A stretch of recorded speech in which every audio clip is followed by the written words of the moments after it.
Hello, and welcome to the Realm of Ideas is Free to All. My name is Bruce Gemmel. I'm an architectural researcher and draftsman. Live here in New York City, and this is episode 42. What this is a series of ruminations about ideas that have come across in the process of my work, and kind of like go over these things with my trusty companion, sidekick, and most adorable loved one, Julie Rauer. Anyway, so what happened was I had kind of been introduced to a project, and that project was something that I didn't continue, but I kind of thought that what I would do is kind of do a series of kind of ruminations about things that were important to me. Anyway, so that happened. I had gone on a platform, didn't like the platform, it didn't work out, but then I came over here to YouTube, and it's actually been successful. I also want to say thank you to, I see a lot of fact that, for the most part, when I started this, I was kind of like basically putting these up and then no one was even looking at them. But I see that now I have quite a few people who are kind of following along and listening, and I really appreciate that. If what I did usually is if you want to leave a comment, leave a comment. I mean, if you want to chat, we can kind of talk. And the other thing is, if you want me to mention you by name, that's certainly something I would enjoy doing. I love kind of sharing these things with the people who are kind of silly enough to actually waste their time and listen. Anyway, so that's basically that. Realm of Ideas is Free to All, episode 42. The episode is called Conditioning and the Artifact, the Presence of Evidence Alluding to Discovery. So what we've talked about last couple of weeks was organic design thinking, and we talked about the procedure or the precedent, and then we talked about the process itself. So we basically talked about how I came about this as a result of kind of like my desire of appreciating an impulse that I kind of saw within the legacy of American architecture, mostly in kind of to people like Bruce Goff and some of his colleagues. But what was something that I kind of saw as a kind of natural outgrowth of the architectural landscape and kind of unique to the architectural circumstance of America. And basic premise was that rather than try to have these relationships where there was a kind of fixation on or a fetish with that this was that and that was this in terms of like form follows function and function follows form, which I found either prescriptive or tyrannical. The idea was actually to kind of see it as a process by which you could understand both by studying them together. So you kind of link them in a drama that basically was kind of like the pursuit itself. So the idea was not to know one or the other, but basically to investigate the two simultaneously and allow that to happen. And kind of like talked about that in terms of how we came about to kind of see this, and then kind of like how, we operate within it. And I've really enjoyed it because I think it's been interesting to kind of see more of what something could conceivably be than assume we know what it is. I found that, what I would call activity or action had become prescriptive and stale. And I kind of thought that there was really no way that we could kind of get out of this very inorganic kind of static impulse, inertial impulse without kind of like moving past it. So where did we start? My first episode on this platform was on December 1st, 2024, the operation of the metaphor. And then from there, what I did was I talked about the idea of the fact that most of us know the metaphor as a kind of like a cute little language exercise that exists for kind of like playing with like funny words. But what I realized was actually kind of tied to the nature of things, and basically is kind of the inherent entangling process of the universe.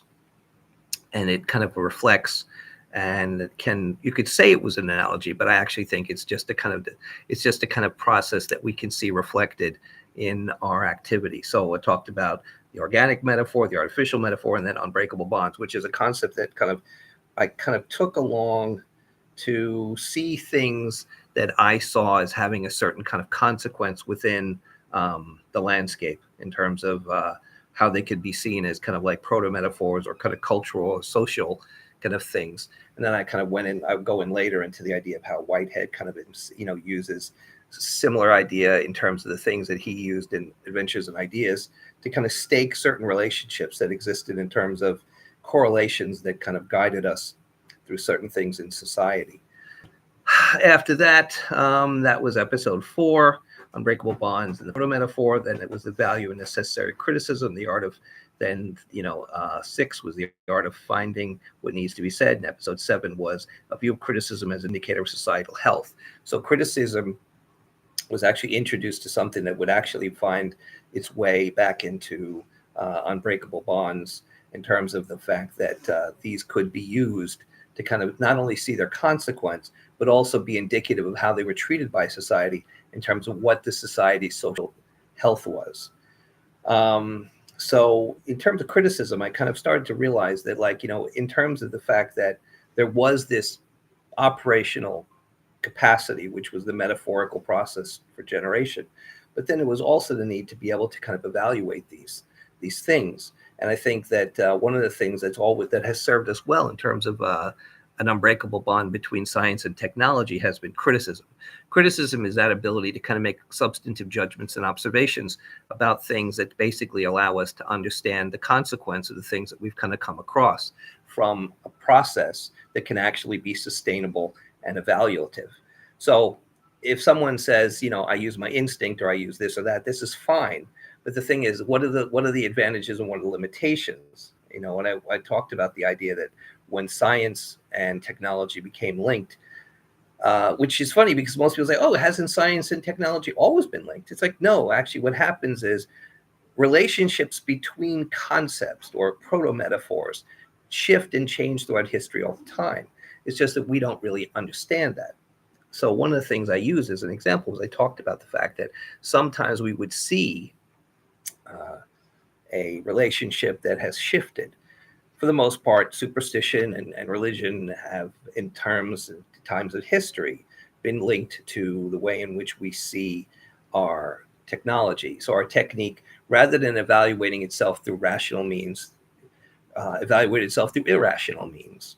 So just the same way that kind of judgment and observation kind of became linked in order to kind of see this in relationship to criticism, we would have a situation where would someone say that we can make it rain, we want it to rain, so let's just sacrifice these animals or these individuals, which was ignorant in the sense that we were doing this incredibly horrific thing, unaware that had no idea why it wasn't working or that it would never work. But this was the way we proceeded. We now realize that we can test things, experiment, and predict the capabilities of things in the future as a result of it, which is a much more efficient, much more beneficial process. So from there, we went to criticism as an indicator of societal health. After that, we talked about architecture specifically, which is my chosen endeavor. Talked about architecture as a verb process, talked about drawing, and then towards an organic architecture was my ambition, which I've basically had since probably the late 1980s, but seriously probably for the last 20 years, which is something that goes back to a lecture I gave probably 1988, 89, where I basically said that I would expect in my lifetime to grow a building rather than build one, which was met with a kind of like a strange reaction, but it was fun. Then from there, that was the first 10. Let me see, I got my notes here. And then from there, let's see. Episode 11 was Authority and Ideas, Thoughts on the Regards This as an Indicator of Societal Health, my past architecture. And, let me bring something up here. Someone said this to me and asked me a question, and I'm going to basically say, I want to talk about it. I had never thought that having a program that called The Realm of Ideas to Free to All was something that would ever be a bone of contention or something that would ever be debatable. But what's interesting, in the kind of year or so since I started thinking about this, it has become almost a political topic. I am actually apolitical person. I find most of things dealing with politics to be incredibly mundane and insipid, which is why the people who do it. Keep the lights on, pick up the garbage, keep the streets safe. However you do it, I don't really care. Don't spend all my money. I pay 40% of my earnings in taxes. So figure it out. Like I said, keep the lights on, keep the streets safe, and pick up the garbage. That's politics. How you do it, I don't really care. If you want, but this idea of telling me what I want rather than listening to what I want is not worth it. But one thing that came up this week is the fact that no one should ever have to fear for their life for speaking freely. It's a sick, twisted reality that kind of would make that kind of thing disappear. It's a principle of America. It has to exist. We have to have it. The realm of ideas has to be free to all. And like I say at the end of the show, it's the benefit of all of us to keep it that way. And if we have to work at it and basically make this a struggle, then we make it a struggle. But no one should ever fear consequences for speaking freely. The only consequence that comes from speaking freely is how that relates to the actual truth or understanding. So the consequence is intellectual, not physical. All right, so then talked about authority ideas. That was 11. 12 was my past architecture. 13 was my recent past architecture. And 14 was the aftermath or organic design thinking, which is an extension of one of the things we've been talking about the last couple of weeks and pertains to today. My past architecture was basically my youthful impulses, and then my recent past architecture was my years as a student and as an architectural student and a professor. And then the aftermath was everything after that, which was development of organic design thinking. 15 was indicators of societal health, where we go back to that idea of unbreakable bonds. We start to look at the idea of how certain things could how it will work in terms of an indicator. Then we talked about emotional attachment of ideas and basically kind of contrasted that between what I saw as a pathological concern today, as opposed to Hume's idea, which actually kind of like understands the fact that there's no such thing as objectivity, there's no such thing as truth, but there is an idea of consequence and value. And that is something that really kind of is something that we're kind of not using as a guide. Then I talked about understanding and judgment. What is an unbreakable bond? What is an important unbreakable bond? And the importance of breakable bonds. That took us to item 20. Then we talked about force, power, rule, and persuasion. We talked about contrasted 20th century ideas like Ortega y Gasset and Alfred North Whitehead. And I think also kind of talked about Ralph Waldo Emerson in terms of self-sufficient, self-reliance. And basically from there, talked about tradition and culture, love, beauty, and truth. But I think the tradition and culture was the idea of understanding the difference between conditional and unconditional. And the idea was that people make in traditions, we kind of follow in this persistence without question. Or as I said in tradition and culture, the first cultural creation was that of suicide, which was the fact that there were conditions on which I would decide to continue, which was something that is kind of like not only important there, but kind of was something that's come up in my own life. And the fact that growing up in the Cold War, the reality was the possibility is all of us who were around during that time faced the idea of, if there is this cataclysmic event that sweeps us all away, what are you going to do? And there's some funny stories I have from my youth, but at the same time, I came to realize that there was certainly conditions under which I needed to have in order to continue. And my persistence was not a given. It wasn't a default mechanism. It was conditional. And in those days, the condition was I was not going to continue to live once the world had been reduced to ashes. And I certainly wasn't going to hunt wild dogs in the street and eat maggot-infested carcasses off the side of the road. I thought then, as I do now, that once there was no longer museums, no longer libraries, no longer symphony halls, and no longer the ability to kind of exchange ideas, I had no interest in kind of being here. So that was basically that. So then we talked about the idea of, love, beauty, and truth. And this was basically taken from, the core of the principles of the Adventures of Ideas by Alfred North Whitehead, where he talks about these things in terms of like precipitates or condensates of a certain cultural legacy that existed in terms of a certain belief and adventure that exists in the West at a certain point. But he also warned about the fact that one can't duplicate an existing process. One has to kind of generate something new from each case, which I related to the idea that Ortega always talks about, the idea of the generation, and that the impulse of an individual circumstance was something that one had to take into account in terms of understanding. The word he used was destiny, but I kind of use kind of circumstance in terms of like the fact that he used the word circumstance. Sorry, let me say that again. He used the word destiny. And I think what happens is that word is kind of translated from Spanish. I don't know what actually the Spanish word was, but that's the English translation. I think what it really means, or what he really is talking about, is the idea that there is a certain opportunity that exists with every individual that sees themselves with a certain situation, and those things are basically from which you begin. It's also similar to some of the things that Emerson says in Self-Reliance. Anyway, so once we got through that, took us to the first 26, which was a repeat of the first pieces that I did, and then I kind of started again on the pieces that lead us up to here where we are now. So what happened was then I kind of talked about entanglement and conditioning, and I talked about measurement, which were the two different impulses that I saw in my own work as a kind of like as an analysis of what I saw. One was the idea that there was a desire in entanglement and conditioning for an organic impulse and organic operation, whereas like I do know that the majority of my work is basically artificial and inorganic, and basically kind of desires itself and resolves itself around measurement and the kind of somewhat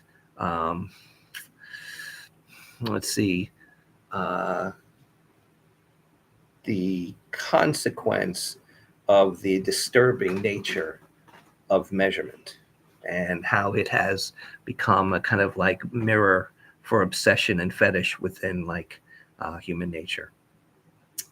From there, I talked about the nature of perspective within the metaphor, understanding and judgment it rewards authority, the unbreakable bond of freedom and tolerance, value and consequence, critique of the present non-organic architecture, which was 34, which kind of takes us more in this direction, honesty as relates to discourse, and then a really important one, we started a couple of weeks ago, was the loss of 2D design, which we did 2 parts on, and we'll do a third one, which will be the conclusion, hopefully, on Julie's birthday, which is October 5th. Then after that, we did an American architecture and true organic impulse, our favorite organic impulse. Then we started with the present piece, which is organic design thinking, the precedent, then organic design thinking process. And that brings us up to here, episode 42, conditioning and the artifact. Now, next week, we'll basically talk about the architecturally provocative artifact, which is the resultant, that which is generated as an artifact from process. So this is kind of like a kind of like looking at how one would go about discovering such an entity. And just as I think we see in the natural world that as opportunities either are captured or create themselves, that adventure is something that we can kind of start to look almost with an instinct in terms of where we might kind of truffle hunt and kind of put our snouts down and kind of sniff out the opportunities. Anyway, so that brings us up to now. And then this brings us to the best and most inviting and most enticing part of the program, which is This Week in Julie. So, there you are. There I am. It's Julie. I'm so tired. Oh, P. So tired. There's Julie. It's okay. Yes. We have our own. We both have a tea. We must be exhausted. We are. Yeah. Sit. We can switch. Okay. We have sit. Yes. So For tell us variety. what's new in This Week in Julie. I know that we were talking about some ideas this morning. Yes. I know the ideas that kind of were related to your topic and how it relates to my topic. So it was really kind of cool that they were kind of related to the same thing. And my Very loved one. Cool. Very cool. Mm-hmm. I'll bring this. Can I put this here? Sure. Right? Yeah. It's very delicate. Oh, yes. Oh, yeah. This is beautiful. Yeah, thanks. Hi, P. I need to put my foot up. It hurts. Is that I'm sorry, okay? P. I don't want to mess up your phone. Okay. All right. So. Hi. Okay. Thanks, Pete. Okay. So tell us what's new in This Week in Julie. Well, I don't know if you all have had this feeling, but when you hatch an idea, you have a hypothesis. You're not sure if that hypothesis, whether it's scientific, whether it's psychological, whether it's artistic, and you test that out and you do a little bit of research and you have a watershed moment where your idea not only holds a lot of water, but sparks numerous other ideas, like Cornell's. So you have a whole cluster of new ideas. And in fact, it turns out that the idea is a thing of beauty. So As is my loved one. thanks, Keith. And here is the paradox, is this beautiful idea was actually hatched from something rather horrific looking. Yeah. That's what hatched it. Mm-hmm. So if I may tell this story. Say, Pete. I have a thing on my toe and it hurts. Mm-hmm. If you can. It's a second. Mm-hmm. Just Oh, there it is. Yeah. Mm. Anywho. So I'd been noticing I do love walking around reading, even if I don't eat there, restaurant menus. I've always had, I love to read old cookbooks, and I like to walk around and read the menus. Mm-hmm. Right. And I've noticed recently a huge uptick in chefs who really haven't done their research serving mushroom carpaccio, which is just Oh, sorry, Pete. very, very hard. Mm-hmm. Okay, sorry, Pete. And No I'm Rubik's cubing sure that anybody while talking who's on the been live stream. to a salad bar has seen sliced raw. Is your eye okay? Sliced raw mushrooms. Yes. A terrible idea. Not only do raw mushrooms taste absolutely awful, they have none of that great flavor that mushrooms get, that deep, woody, savory, earthy flavor. They can be nutty, they can be sweet, they can taste of roots or berries, they can even have floral notes. They're highly complex. Not if they're raw. They have this thin, kind of unctuous taste of mildew. I mean, they're absolutely awful raw. They don't have a good. And anyway, if these chefs knew anything about mycology, that they obviously don't, no mushroom should be eaten raw ever. Just, you know. And when I saw that one of them was serving raw shiitakes, I remembered seeing something rather graphic. It turns out that almost everybody, if they eat raw or undercooked shiitakes, which are phenomenal, great for you as long as you cook them, they're anti-cancer, anti-inflammatory, anti-tumorigenic. They are powerhouses of longevity cooked. So I remember seeing a bizarre looking rash, and I looked it up and found that sure enough, there is something called shiitake flagellate dermatitis, which is a striated radiate rash full of parallel lines. And that form is incredibly familiar. So I looked it up. What was the shape? What is the pattern of a spore print? And as you may all be familiar, Bruce, would you like to? I don't know. Oh, okay. It is like the fingerprint of a mushroom. Every species, in fact, every individual has its own spore print. If you put it capside down, and not all mushrooms actually have the gills to make a print. Some have a spongy interior, but those who have gills, the spores are in there, and you tap them and they come out, and you will get a beautiful print with the spores of the mushroom. Well, the spore print of the shiitake looks precisely like the incredibly itchy, really seriously awful looking and awful feeling skin rash that people get if they eat raw shiitakes. So this is a case of an organic entity imprinting, physically imprinting its own architecture on that who would eat it or destroy it or consume it. Bruce, would you like to say a few words? No, I mean, that's interesting. I mean, I think that architecture can be a symbol, but I mean, architecture is an action. But I think the idea that like it can leave an artifact, I think that like it kind of like in this case, I would kind of I can see that actually is a logical term to use.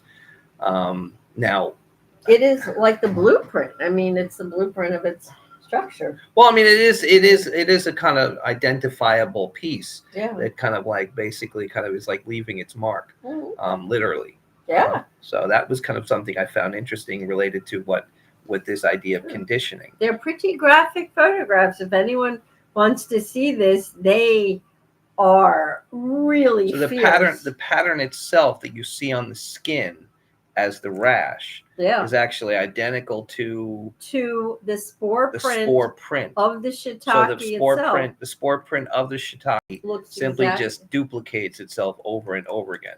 And this is some kind of bacteria? I'm glad you asked. It's a polysaccharide. Oh, I see. So it's a chemical change. It's a chemical allergic, highly allergic, and everybody is. It's called allentin or alenitin. I have to look up the spelling. And anyway, it's a polysaccharide that's just part of the shiitake. The heat from cooking neutralizes the lenitins, and then you don't get this horrible rash, which sticks around for 2 to 3 weeks. Yeah. Do you want to talk about your drawing? Sure. Okay, because I mean, I like this is fascinating, but I thought you wanted to talk about it. Yeah, no, this is This Week in Julie, so we love the drawing. I mean, we love the stories. Sure. But I mean, actually, you could tell stories too. I enjoy telling stories. Yeah, no, that was a good. I was just thinking that was a good story. Okay. It was kind of just giving us some scientific facts, like saying, eat your vegetables. Yes, but Julie says, eat your vegetables. I do, but it's also a window into the way my mind works. Yeah, that's going to help people. This is actually. I mean, there's a whole room in China that's trying to figure that out. There is possibly a palace in China. Hello, she. That's trying to figure this out. I think my portrait is on his wall.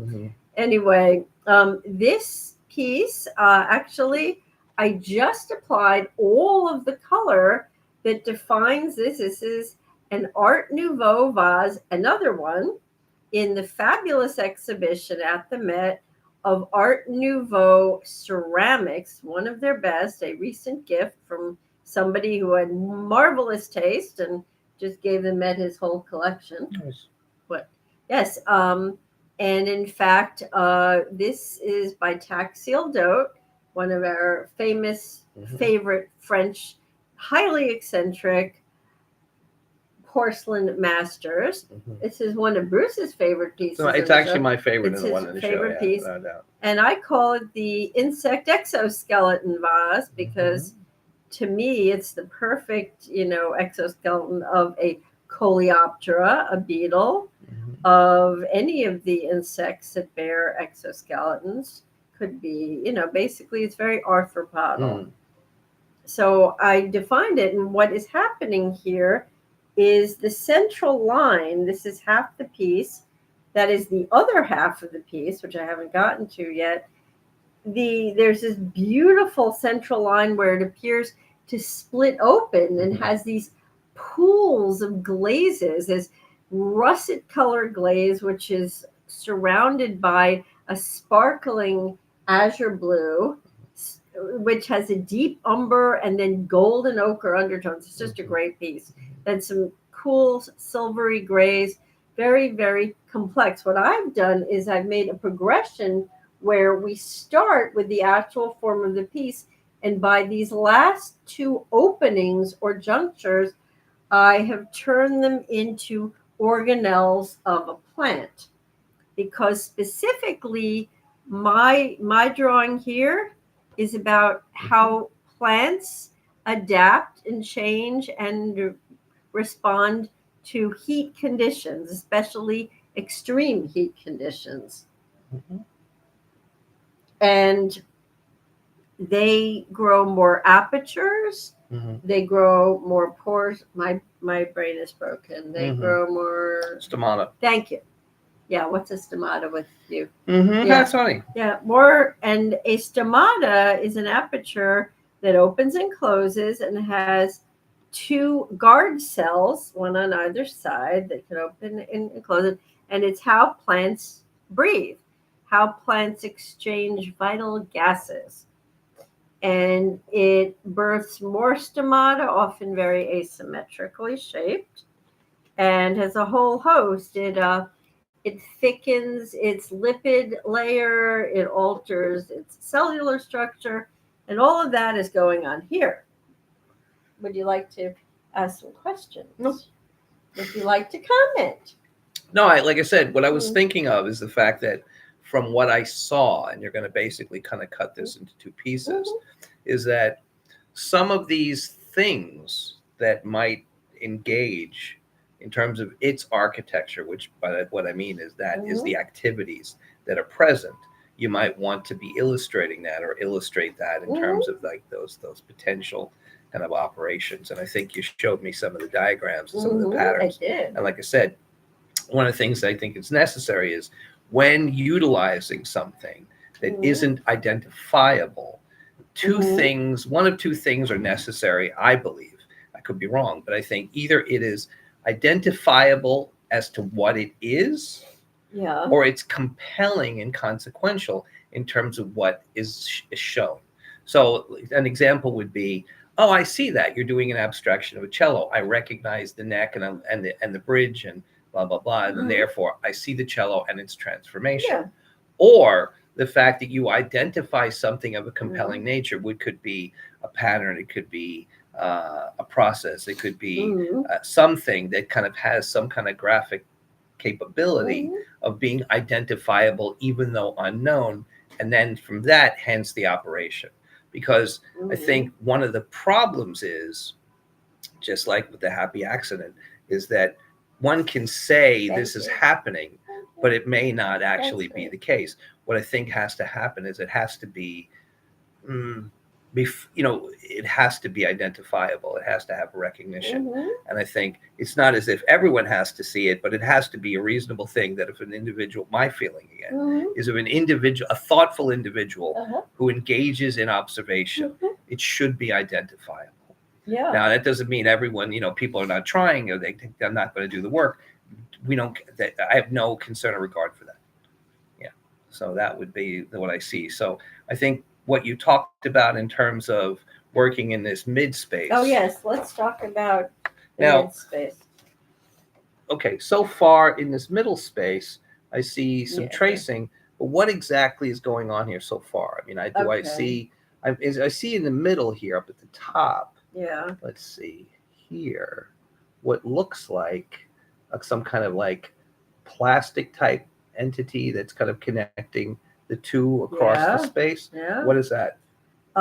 This is the process whereby the plant in a traumatic state is quickly churning out more stomata. This is how stomata are formed. I see. So it's a formation. These are the tissues. This is the genesis or formation of quickly made stomata, which can come out in very weird shapes because the plant is literally panicked trying to keep ahead of the heat. Right. So what you're trying here is a kind of traumatic circumstance that's basically kind of is being illustrated. You're illustrating that traumatic environment of kind of like overheated. Yes, at which point I might mention a term that I find really fascinating that connects right to this is traumatic resin ducts. So when conifers, all conifers it seems, spruces, evergreens, pines, are traumatized. It can be anything from human trauma, environmental, animal trauma, too hot, too cold. They will quickly form new resin ducts, and the resin won't flow in the normal channels. They need to make more resin, more lubricant. It's kind of like if we're having a trauma or having a heart attack or stroke, and suddenly we gain the ability to form a new cardiac network that saves our lives. That's what they are doing. I see. They are forming an annex to their circulatory system. Okay. So what is recognizable in terms of the patterns that would make this kind of like These openings, these are the okay. All right. Now, Yeah. I mean that is interesting because I mean I've seen that, but they kind of any kind it just seems like very similar to other sphincter shaped. It's the shape. You know. Okay. Yeah. Now, I mean, again, there's the aperture, and then there's I guess the muscles that surround the aperture. These are the guard cells that surround it. They open and close. Yeah. Okay. Okay. There are also crystalline structures that you see jutting out from here that are part of a plant in distress. And it really kind of freaks out and starts to grow lots of other things that normally wouldn't grow. Got it. So like this kind of looking at some of the trauma defense mechanisms of extreme overheating. As a response to heat. Cool. As outlined in a science article. And okay, so that's good. So how are we doing in our painting? We haven't kind of like gone back to that. Oh, well, I did the other mouse. Yeah. Okay. Yeah. So we're getting back into that. We kind of should be. I mean, how far along do you figure you see palettes? Well, that's an excellent question. I hope really soon. What I have left to do on my painting in the underdrawing is the owl that is flying over Baron Schmiedel's shoulder, gripping a disemboweled mouse in its talons, which is the fear of the four mice. I mean, if they're thrown out into the wild, they will be snatched up probably within minutes by the nearest bird of prey. So that is that. So I need to do the owl with the talons, which is sketched in, and the neff, or the flying boat, the head of the table, with the tiny four alternate versions of the mice, observing the Baron, running experiments on the Baron, and observing the larger versions of themselves. Right. Cool. And then I can mix the palettes. Okay. All right, and so this painting's going to have something on it that none of my other paintings have. What? Gold metallic paint. Oh. Yeah. Why don't you just do gold leaf? Because it doesn't work over watercolors. Do we know that? Yeah. Yeah, I've been kind of... You can't do watercolors on gold leaf? No, it's not going to stick at all. Because the gold How about leaf... this? Oh. What if you do gold leaf and then you seal it with something you can paint over? If we find something. Like a gel medium or something. But the problem is watercolors aren't oils. They don't go over a gel medium. Right. There must be some medium that we could put under it. Well, the problem is, if I may, because I asked it Blick, is gold leaf needs a sticky glue to adhere to. Yeah. And the glue wrecks the paper. It wrecks my ability to paint on it. They're painting on the gold. Yeah, but it's... Oh, if it's difficult, it's difficult. Anyway, yeah. Got it. Okay, Pete. And Winsor & Newton makes a gold paint. Okay, cool. I also need to be able to apply it very delicately. And gold leaf is not... Anyway. All right. Okay. That's my idea. No, that's a good one. That's a good one. So tell me your idea. You two were talking about the mushroom and the using of the kind of aperture, not the aperture, the using of the spore print. Yeah. Right. So do we know why the spore print? Oh, thank you. Sure. You have some. Yeah, have some tea. Are you okay? Would you like a Ricola? You have somebody. Oh, okay. Sorry, Pete. I needed it. Okay. So, is the reason? Do we know why the spore print, or how close the spore print is to actually the kind of the pieces to the rash? Yeah. From my observations, it's incredibly close. I mean, I've got photos.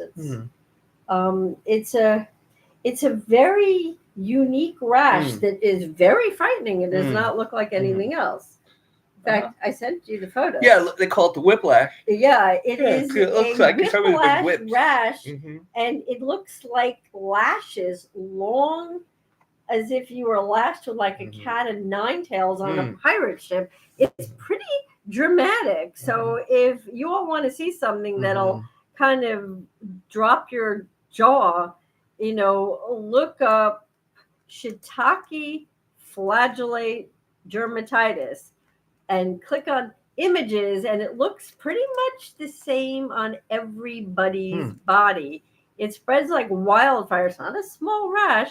It's intensely red, intensely itchy. It's long lash like parallel radiate lines that look exactly like a shiitake mushroom cap spore print.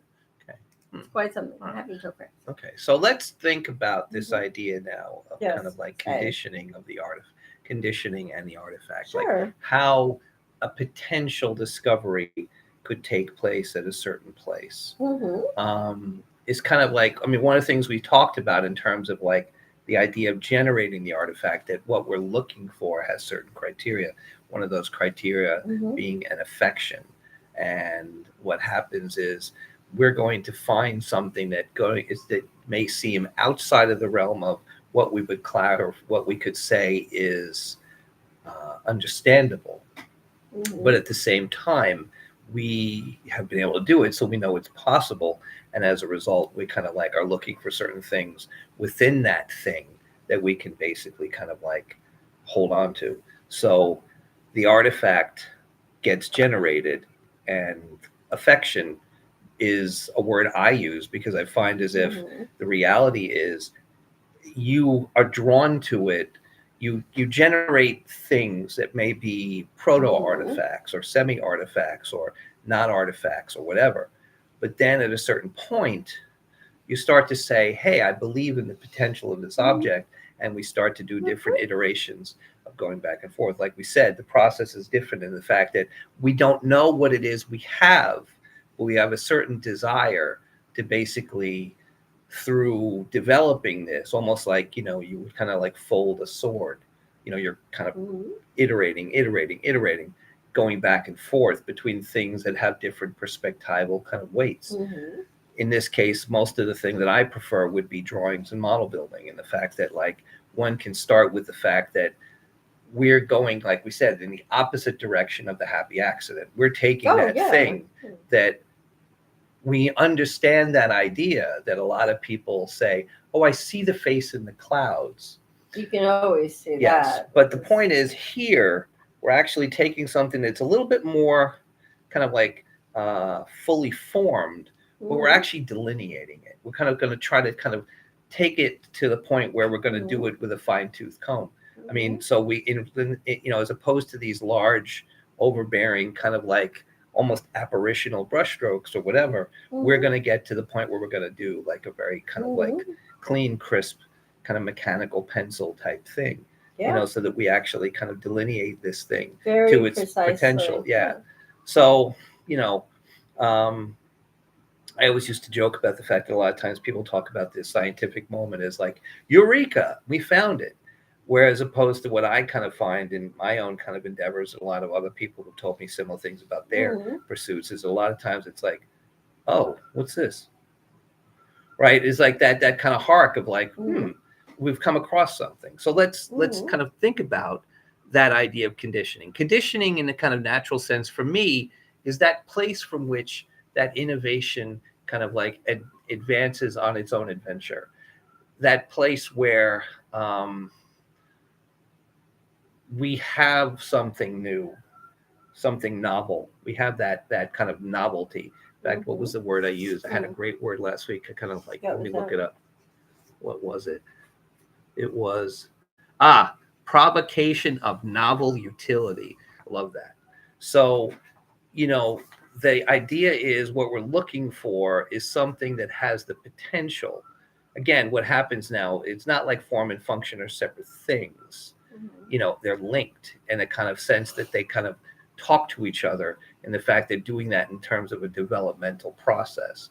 So the idea is that novel utility is provoked by the image of what we have, and the fact that like Uh-huh. we could be able to engage in something that allows us to see certain things. Mhm. I think what I'll do kind of in probably in one of the next iterations is kind of take some of these things that I've done and kind of show the kind of like development. I think again, there's two impulses. This is kind of a third impulse, which I think is a kind of like something that's good now because I'm actually going to start to do it. But I mean, again, like talked about the fact that there was like, the kind of conditioning aspect, and then there was the mechanical aspect. And these two things, one kind of like desirous, the other kind of prescriptive, that were the things in which were the two impulses of my work. This would be a third. And I would see this as kind of like the culmination in a way. Oh, sorry, P. Sorry, toe cramps. Yeah, thanks. So again, how does something become conditioned? I mean, we can artificially do it. We can naturally do it. But what happens is certain activities take place within an area that make it latent with potential for the generation. If I may. Say. I think there is an impetus to reproduce a familiar imprint of oneself. And this impetus to reproduce a familiar imprint of oneself, thank you, that's very good, is both psychological and physical. Let me give an interesting example. A parasite. Say, let's take. That was a little. Sorry. Thanks. It's a little. Thanks. A parasite, say, like a tapeworm, or a landlord, definitely. The actual mouth of, say, a hagfish. That's a really great example. Or a landlord, which we can call a hagfish, has a mouth that almost looks like a vacuum cleaner with rotating fangs. The hagfish mouth, if I recall correctly, is circular with layers and layers of really creepy tooth-like, very serrated structures, while the hagfish body has a peristaltic quality with, again, radiate layers of muscle. And most tapeworms are like big flutes of muscle. They look like an inner tube of a tire. But its bite is the same imprint of that circular inner tube, where if you cross-section their own body, their bite, their kind of succubus sucking bite that siphons out of the host, whether it's another fish or a human or a landlord, is the very imprint of their own anatomy, of their own feeding, of their own psychology. And that's what I mean, meaning they aren't giving an imprint like a horse's hoof. They aren't leaving an imprint of a beautiful autumn leaf. It doesn't look like poison ivy or poison oak. Or a rent invoice. Well, yes. Thank you. Yeah, it is the mirror of their own actions, of their own internal drives. That's what I'm saying. So they are, in fact, making artifacts wherever they go. It can be a deadly artifact. It can be an artifact that is fed on, an artifact that is pilfered or pillaged or maligned. But they are making artifacts in their own image, according to their own wants and appetites. Well, that's an interesting thing, because we go back to the two things that we've had that we've kind of talked about in terms of like generation and the fact that, we know the idea of kind of like, clades and histories where like something basically has a family. Oh, okay. Yeah, we've talked about the fact that we kind of have our, kind of organic tree or Mhm. tree of life, and we can kind of look back in the clade, or we can look, was he clades? Can forget the word anyway, but we do see the fact that we have a tree, but then it was like a smaller scale, we have a network. Yeah. So the idea is certain things are either conditioned in the fact that they are kind of like seized upon, or they're basically, they kind of like become something which becomes a novelty. So I think that idea of the provocation of a novel utility is in fact that thing which we kind of like would be looking for. And I think what happens is it kind of like, I would assume that over time, that instinct to kind of look for that would be the thing that would kind of guide you. I mean, I think when I think about the things that I generate, the generation comes through this sense of affection. I look at that as like, I would like to see where that goes. The thing is, though, what I found is you almost certainly have to be kind of like, wedded to some kind of reality that you're kind of seeing as desirous. So for a long time, and I think that changes, is like, this is the thing that I think happens. And again, since it's a new process by which people go, and again, I only have myself as a kind of a guinea pig. I see the fact that there's a potential for what I see and what I've kind of started to desire to see, as opposed to kind of like what other people would do, and how that would kind of translate to that. But I do feel as if like the things I desire are very, very different now than what they were before. Much more complex, much more intricate. And I think the analogies are kind of much more fruitful in terms of, exactly. I have So to blow my nose. Okay. All right. It's the ragweed. And then it's kind just of time brutal. to wrap up. Ow. Ow. Oh, P. Oh, sore P. I'm really sore. Oh, P. Are you going to make it? I'm not sure. Oh, P. I know that my hamster is coming. Oh, coming up. But when you come back, I'll tell that joke. Oh, good. That's a funny joke. Right. Blow my nose. Okay, have fun.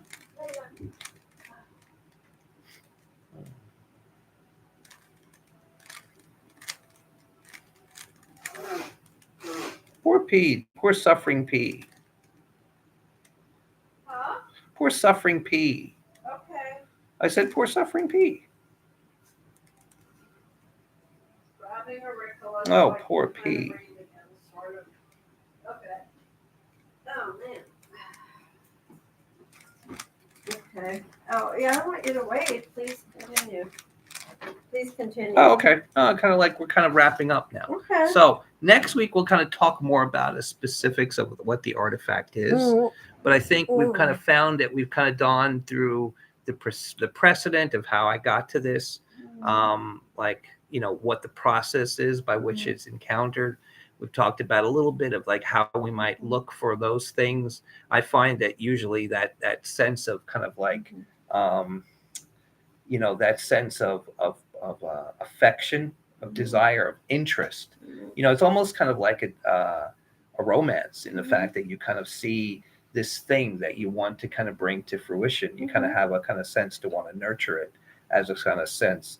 And you're more looking at it as in terms of like, the provocative nature of its character. So in a way, it kind of allows you to kind of facilitate that sense of adventure that an individual has within their kind of curiosity and imagination. So I think that made a little bit of sense. Maybe it did, maybe it didn't. I don't know. Maybe. Who knows? But any last words, any kind of wrap up in terms of what you think? And then next week, I think, let me look what our title is. I think it's actually it's simply the architecturally provocative artifact. And again, let me just understand, architecture is a process and it's an activity. It's not a thing. So the thing is, the thing simply facilitates the activity.